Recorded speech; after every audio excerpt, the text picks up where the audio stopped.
On est Daf Mem Zayin Amudalef en haut de la page de la Mishnah. Otiolo et Takaf et Marta. On lui sortait donc au Kohen Gadol le kaf, la cuillère, et la Marta, la pelle.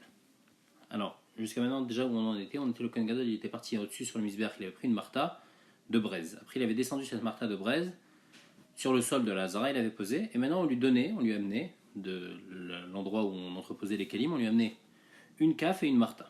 Donc, on va expliquer à quoi elle servait cette Marta. Il prenait avec ses mains une mesure de ses deux mains, de Ktoret, et il les mettait dans le kaf. À Gadol et Figodlo, chacun par rapport à sa taille. Si un Kohen Gadol il était grand, alors il avait une grande mesure. À Katan et Fikotno, s'il était petit, donc il avait des petites mains, alors il avait une petite mesure de Kachaïta Midata, et c'était ça sa taille. Donc on va expliquer qu'est-ce que c'est-à-dire c'est Kachaïta Midata, qu'est-ce qu'on vient apprendre par là. Natal et Marta Bemino, Atakavismolo. Il prenait la pelle de braise, donc ici c'est la Marta de braise à droite, et la kaf avec la Ktoret à gauche. Donc mal demande, Marta Tanela. On a déjà enseigné la Marta, Natal et Marta. On a déjà vu que le Kohen Gadol, il est monté sur le misbéach, il a pris une pelle de braise. Alors c'est quoi cette pelle ici? Nagmal explique. Atam Marta de Gechalim. Là-bas avant, il est parti prendre une pelle de braise. Acha Marta de Ktoret. Ici on parle qu'il vient prendre une pelle de Ktoret. Pourquoi? Comment il faisait? Detania Otil ou Kafrekan Mishkat Akelim ou Marta Gdusha Shel Ktoret Mishkat de Taftinas. En fait, ce qu'on faisait, c'est que lui, il avait déjà pris la pelle de braise. Maintenant, on lui sortait une pelle pleine de Ktoret, de l'Ishkat Betaftinas, et un kaf, une cuillère qui était vide. Et lui, il allait prendre la Ktoret qui est dans la Marta, la mettre dans le kaf, et après rentrer avec le kaf et la Marta de braise dans le Kodesh HaKodeshim. Chafan Melo Chofnav, Venoten Netor HaKaf, Agadol Figodlo, Vakatan Efikotno, Vekachaita Midata. Donc, on demande, Kav Yom Kippourim Namali. Pourquoi on a besoin d'une kaf à Yom Kippour? Pourtant il y a écrit Melo Chofnav, et viens Marachman, la Torah elle a dit Melo Chofnav. Il n'y a pas écrit que je dois mettre dans un keli directement, je prends le Kohen Gadol, il prend avec ses mains, et directement il rentre avec ses mains à l'intérieur. Donc ma réponse Mishum de l'Efchar, parce que c'est pas possible de faire autrement. Dechi Navid, Naïd Vadar Naïl, parce que le problème c'est que quoi? C'est qu'il doit prendre la Ktoret, mais il doit aussi prendre les braises en même temps. Si maintenant tu me dis il prend la Ktoret dans les mains, alors comment il va faire pour rentrer la pelle de braise? Il devra sortir et re-rentrer encore une fois? La Torah a dit qu'on vient une fois, elle ne lui a pas dit de venir deux fois. Alors comment il va faire? Alors quoi? Il va prendre la Ktoret dans ses mains, donc dans ses deux mains, il va mettre la pelle de braise par-dessus, et après il va rentrer. Qui matait à table, le problème c'est que quand il va arriver là-bas, comment il va faire? Puisque ses deux mains elles sont prises, il y a la pelle de braise dessus. Donc comment il va faire? Il va prendre la pelle avec ses dents, il va la poser sur le sol après pour pouvoir mettre la Ktoret dessus. Si déjà devant un roi humain, on fait pas comme ça. À plus forte raison que devant un Kadosh Baruch Hu, on fait pas quelque chose comme ça. Donc c'est sûr que ça se fait pas de faire comme ça, de prendre avec ses dents la pelle de braise, et donc c'est pas possible de faire autrement. Mais puisque il n'y a pas d'autre possibilité, alors qu'est-ce qu'on fait? Bien que dans la Torah il y a écrit Melo Chofna Ve'evi, donc c'est machma qui va prendre avec ses mains, il prend avec ses mains, il met dans un récipient, dans un kaf, et après il va prendre le kaf de la main gauche, la marta de la main droite, et il va rentrer comme ça. Et où est-ce qu'on voit qu'on met dans un récipient? Les Nessim aussi, quand ils ont emporté la Ktoret, c'était dans un récipient. Après on disait que Natal est à Marta Beyamin, et à Vismol. Il prenait la Marta donc pleine de braise à droite, et la kaf pleine de Ktoret à gauche. Donc on me demande, Yatsiva Behara avec Giora Bishmeshmaya. Yatsiva, c'est-à-dire le citoyen, il est sur le sol, alors que l'étranger, le Giora, il est dans le ciel. C'est-à-dire que celui qui est moins important, il a une place plus importante. Ici, c'est quoi? La Marta, c'est juste pour les braises. La kaf, c'est pour la Ktoret. Donc la Ktoret, c'est le Icar du Korban qu'on est en train de faire maintenant. C'est la Ktoret. Donc la Ktoret, on aurait dû la prendre de la main droite et les braises de la main gauche. Donc, la réponse la pelle de braise, elle est plus grande que celle de Ktoret, et donc c'est pour ça que c'est plus facile de prendre la main droite. La file ou bisman sheshnem shavim, et même dans les cas où l'encens, elle était à égalité avec les braises. Parce qu'en fait, la taille d'encens, ça dépend toujours de la main du Kohen Gadol. Si maintenant il y avait des mains comme par exemple de Rabbi Shmuel ben Kimchit, il avait des grandes mains. Donc s'il avait des grandes mains, alors il avait plus de Ktoret que de braise. Malgré tout, la pelle de braise elle est chaude et l'autre de la Ktoret elle est froide, donc il vaut mieux prendre la chaude dans la main droite pour bien la tenir. Amro alav Rabbi Shmuel ben Kimchit, on raconte sur Rabbi Shmuel, le fils de Kimchit. Shayar chofen arba kabin bimlochofnav. Il arrivait à prendre 4 caves de Ktoret dans ses mains quand il faisait la chafina. Et il disait Kol anashim zardou, vezera dima ala legag. Toutes les femmes elles ont reçu du zardou, du zaride, mais le zéret de ma mère, il est monté jusqu'au toit, c'est-à-dire qu'il a été plus fort que tout le monde. C'est quoi ce zardou? La Gemara a expliqué qu'il y a un Rebbe Arsan. Il y en a qui disent qu'il parle du Arsan. Le Arsan, c'est un gruau de blé. Ou des Rabba Bar Yonatan, Amar Bar Yonatan, Amar Birkiel, Arsan, il a fait les cholés. On dit que le Arsan, ce gruau de blé, il est bien pour le malade. Et donc quoi? Donc lui il dit ma mère elle m'a beaucoup donné ça, donc c'est pour ça qu'il est devenu grand et fort. Et Kadamré, deuxième explication, Beshirvat Zera, qu'il parle de la Shirvat Zera avec laquelle il a été conçu, ou que des Rabbi Abaou, comme Rabbi Abaou il a dit, des Rabbi Abaou Ramektiv. Il y a deux psukim, il y a un, il écrit Vatazreni Chayil Milchama, et il y a écrit Vatazreni avec un Aleph, Chayil Milchama. Pourquoi une fois il y a un Aleph, une fois il n'y a pas de Aleph? Alors David dit, Lifna Kodesh Baruch Hu Ribona Shalom, Zeritani Vezeratani. Zeratani, c'est-à-dire tu m'as vanné, mais la Shalom Zoré. Tu m'as vanné, c'est-à-dire tu as choisi. Dans la Shirvat Zera, il y a beaucoup de spermatozoïdes, et toi, tu as choisi le spermatozoïde qui va être pour moi, pour que je sois fort et pour que j'ai les forces que j'ai besoin d'avoir. Et donc, ici aussi, Rabbi Shmuel ben Kimchi, il dit que sa mère, la Shirvat Zera, le spermatozoïde qui a été choisi pour lui, c'est un spermatozoïde qui l'a rendu fort, qui était destiné à être fort, comme lui, il était devenu grand et fort. Rabbi Shmuel ben Kimchi te rend compte sur lui. Une fois, il a parlé avec un certain arabe au marché. Il y a une goutte de sa salive de l'arabe qui est partie sur les vêtements de Rabbi Shmuel et ça l'a rendu tamé. Parce que tous les goïms ils ont un digne de Zav. Et donc il y a Rok Shel Zav, c'est un digne de Avatuma, et donc ça l'a rendu tamé. Et son frère Yeshvav, il a remplacé en tant que Kohen Gadol. Et la mère, Kimchit, elle a vu ce jour-là deux Kohanim Gdolim qui ont fait la Avoda. C'est-à-dire au début c'était Ishmael qui faisait la Avoda. Et après c'est son frère Yeshvav qui l'a remplacé pour faire la Avoda. Et donc elle, cette mère-là, elle a eu le srout d'avoir deux Kohanim Gdolim le même jour, deux de ses enfants Kohanim Gdolim. Une autre histoire aussi, pas mais si Père Imadam Echad Bashouk, et donc il parlait avec quelqu'un, la même chose, une Nizat Sinora Mipiv al Begadav, il y a un postillon qui est parti, Nichnas Yosef Achiv et Shimesh Tartav, et son frère Yosef il a remplacé, Verata Iman Shne Kohanim Gdolim Beyom Echad. Tanou Rabbanan, Shiva Bani Mayula al Kimchit. Kimchit elle avait 7 enfants, 7 garçons, Vekulam Shimshu Bekeuna Gdola, ils ont tous pris la position de Kohen Gadol. Amrou la Chachamim lui ont demandé Maasid chez Zachit Lekar, comment t'as fait pour mériter ça? Amralem, elle leur a dit Miyama il aura korot beti kalesari. De ma vie, les poudres de ma maison, elles n'ont pas vu les nattes de mes cheveux. Amroula, ils lui ont dit Arba Suken Veloilou. Il y a beaucoup de femmes qui ont fait ça et elles n'ont pas réussi. Et toi, malgré tout, tu as réussi. Tanou Rabbanan Bekumtso. Donc, nous, on a parlé ici, on parle de la Chafina du Kohen Gadol. La Kohen Gadol, il prenait avec ses deux mains et Yom Kippour de la Ktoret.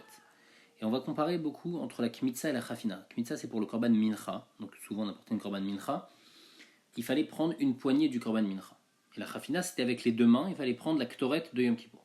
Donc là, pour l'instant, on va parler de la Kmitza, après on va comparer avec la Chafina. Tanou Rabbanan. Bekumtso, chez lui, il y a assez Mida les Kometz. Il écrit il faut faire la Kmitza Bekumtso, avec sa poignée. Mashma, qu'il faut prendre avec sa poignée obligatoirement, et on ne peut pas prendre un Keli qui fait la même taille que ma poignée. Non, je suis obligé de prendre avec ma main directement. Et bien, il y a Léo ou Maouch, il y a assez Mida les Chafina. Est-ce qu'on peut utiliser un Keli pour prendre la mesure de Chafina qu'on a besoin, sans utiliser les mains, prendre directement le Keli qui a la même taille? On a dit, Atamoudir si Bekumtso, là, dans Mincha, il écrit Bekumtso, Avalachad Elokti Bechofnav. Mais ici, il n'y a pas écrit Bechofnav. Et là, Melochofnav, qui t'aurait de Samim Daka, il y a juste écrit qu'il faut prendre une mesure de Melochofnav. Donc une mesure pleine de ses mains. Mais il n'y a pas écrit qu'il faut prendre obligatoirement avec les mains. Alors peut-être l'eau, au Dilma, Yalif, Melo, Melo, Mikumtso. Bien, enfin, Xarachava, Melo, Melo.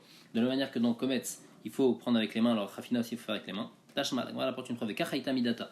Il rit dans notre Mishnah que la Ktoret, donc on prenait avec les deux mains, et c'était ça sa taille.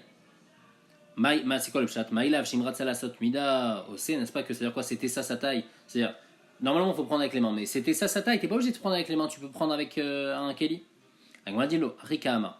Vekach Haya Choser Vechofna Lifnim. Vekach Haïta Midata, ça veut dire que je l'ai fait déjà une première fois, à l'extérieur. Donc avant d'entrer dans Kodesh HaKodashim, il faisait la Chafina pour prendre de la martin et mettre dans le kaf. Et après, quand il va être à l'intérieur, il va prendre aussi, il va faire la Chafina. Alors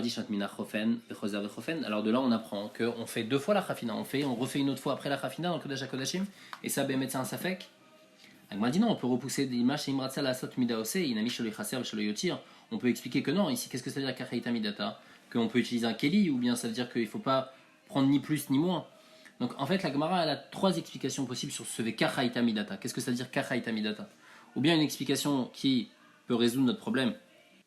Et en fait, Kachaita Midata, ça veut dire c'était ça sa mesure et on n'est pas obligé de prendre avec les mains, on peut prendre avec un Keli. Ou bien, ça veut dire Kachaita Midata, faudra refaire une Chafina à l'intérieur. Ou bien, troisième explication, Kachaita Midata, il faut prendre ni plus ni moins. Donc en fait, on peut résoudre aucun problème avec ça, avec cette dernière explication. Tanoura banane, Melo Kumtso. Il y a écrit Melo Kumtso, Yachol Mevorad. J'aurais pu penser que le kometz, il faut le prendre même s'il est débordant. Tamoul Mor Be Kumtso.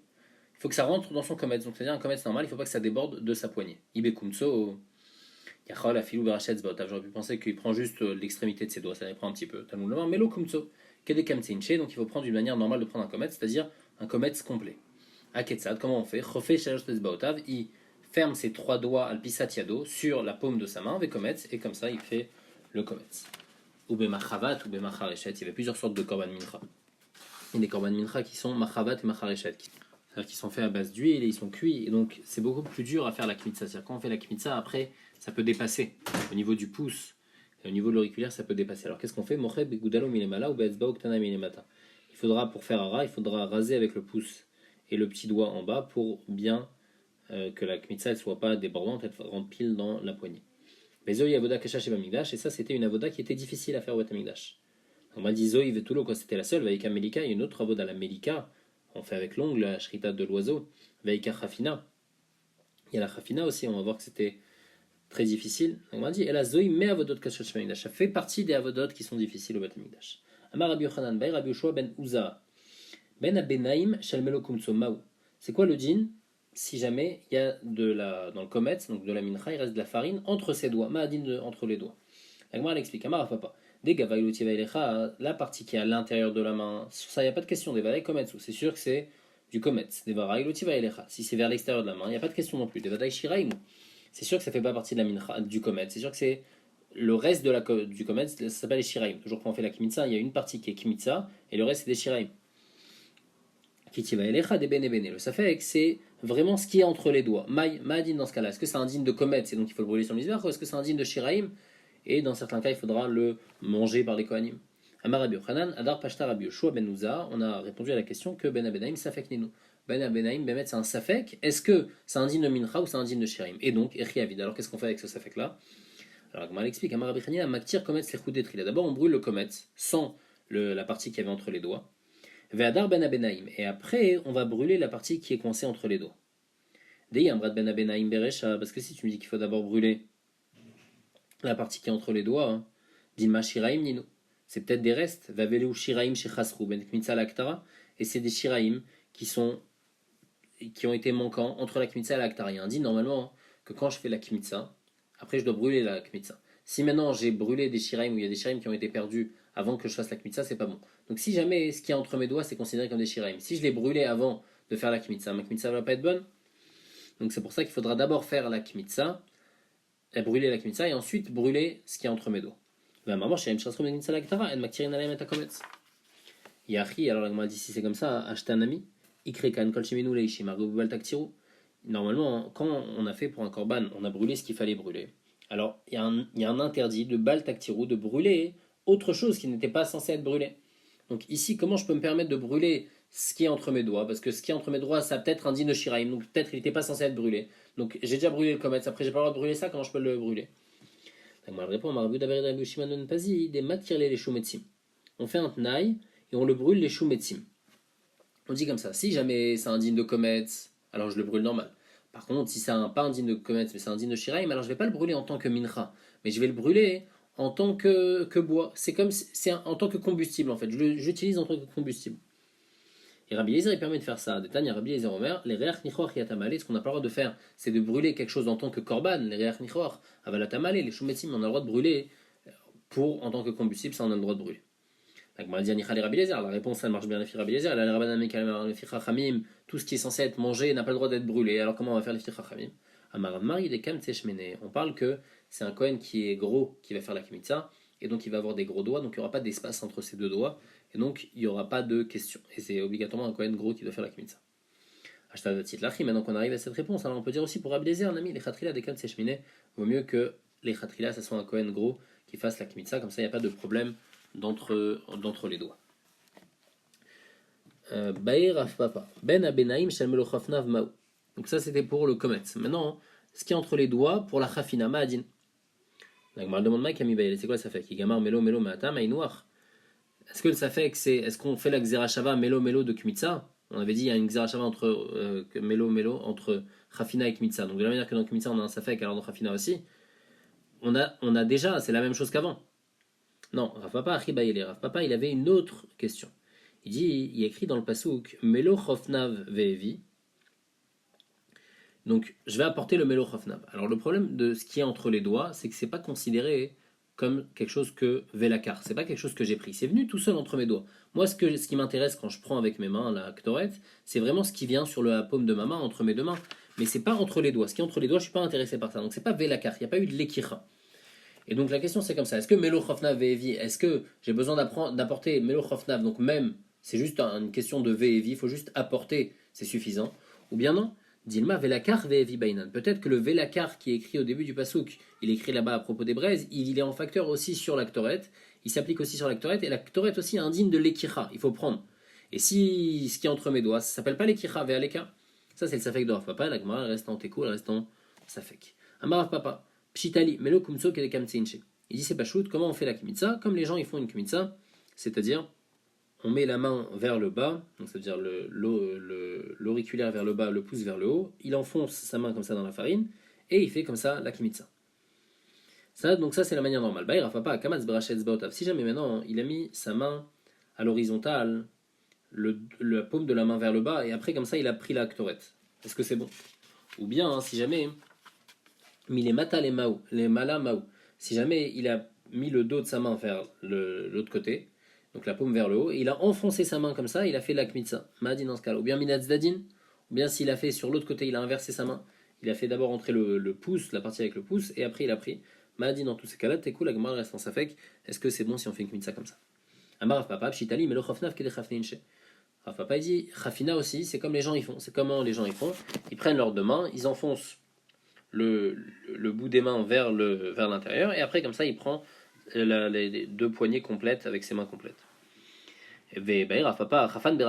Si jamais il a fait avec l'extrémité de ses doigts, donc m'a dit dans ce cas-là, ou bien mis les mata les malamaou, ou bien s'il a fait de bas en haut, ou bien minatsad, s'il a fait sur le côté maou, Chafan bazo ou bazo, vekervan zo et tselzo maou.